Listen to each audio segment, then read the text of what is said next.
Coming right up is DC News number 170. It's going to be an all DC update. We're going to talk about the big move for DC from one ocean to the other. We're going to talk about who's coming, who's going. We've talked about it before, but we have more details about it. Also, we're going to talk about Geoff Johns, how he sees the DC universe after Forever Evil, and since he's writing it, he should know. We're going to talk about some big changes with Stormwatch and Talon. Oh, you're going to hate it if you're fans of those books. Greg Pak and Aaron Kruder, his first arc on Action Comics, is going to introduce a bunch of new characters and change some stuff. And what's the universe like in the Green Lantern Corps after Lights Out? We're going to let you know. All that and more right after this.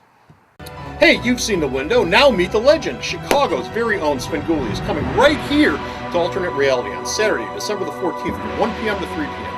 He's stopping by to meet all of his Mount Greenwood and Southside fans. There'll be autographs, a chance to get your picture taken with Sven, and of course, lots of bad jokes. So, take a break from all of your Christmas shopping and stop by the store on Saturday the 14th of December from 1 to 3 p.m. for a real holiday treat.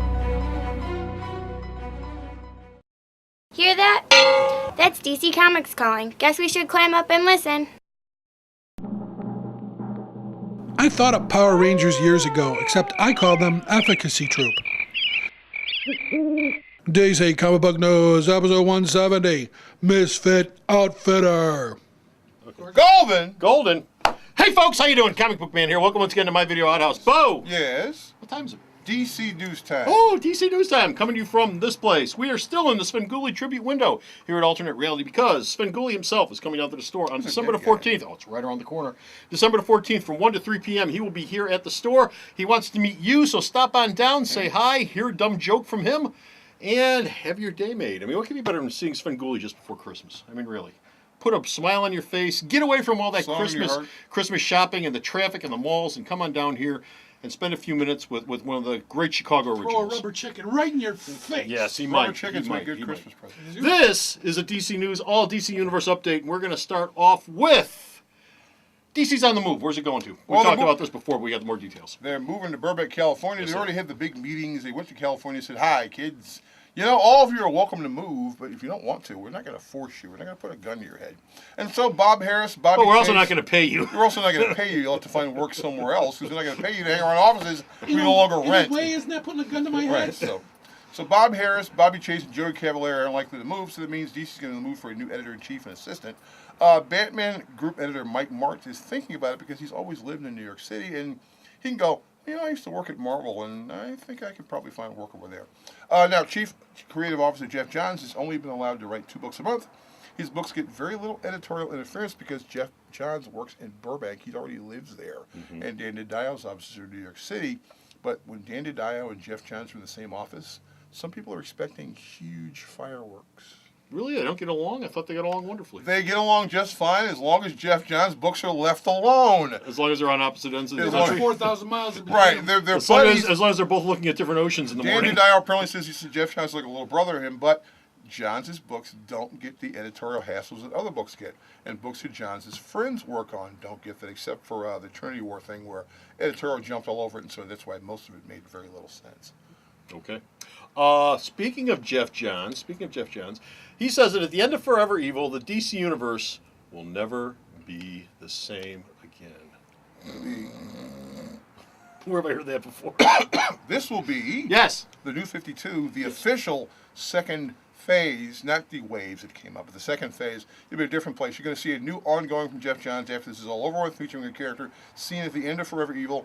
We're also going to be seeing a new Booster Gold series, which will not be goofy and light. It'll be a darker version of the character because you've had these little hints of Booster being dark. For instance, Booster being quite adamant that Superman and Wonder Woman can't get together because of something that's supposed to happen. Apparently, the new version of Booster Gold, he's going to make it sure it doesn't happen.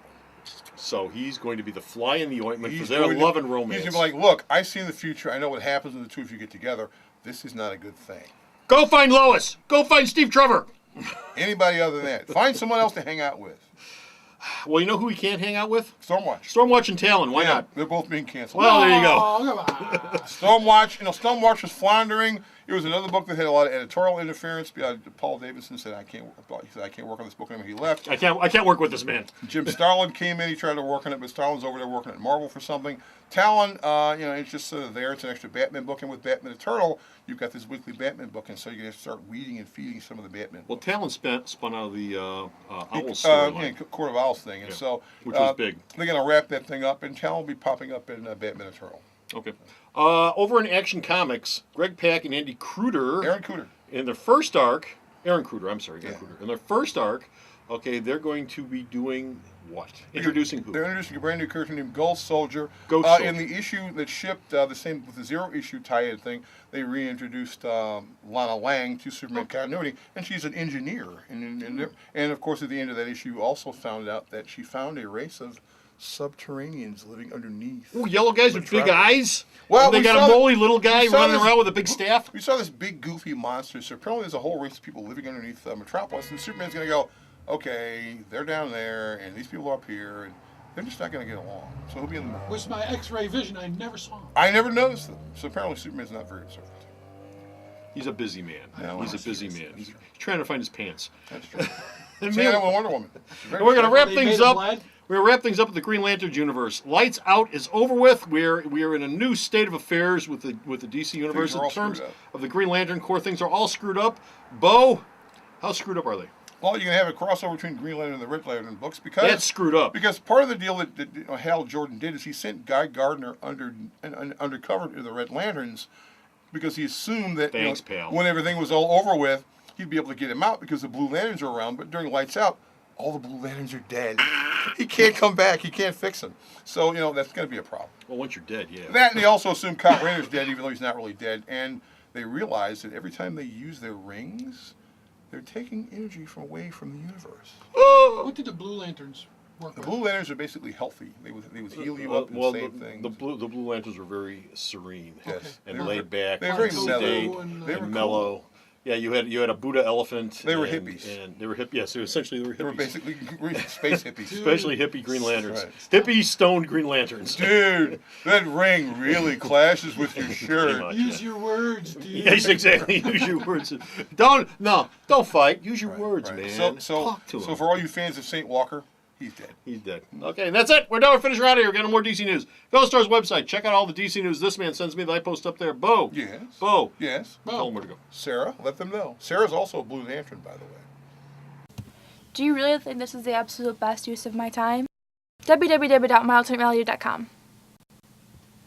So go to the Star's website. Check out all his news. The next time, this is Comic Book Man And this is Bo. saying Hey, man, be Svengoolie. cool. Svengoolie, December the 14th, here at the store. Don't miss it. 1 to 3. Bye. The Video Outhouse is brought to you by some of the finest people willing to work for free. This is a list of some of them.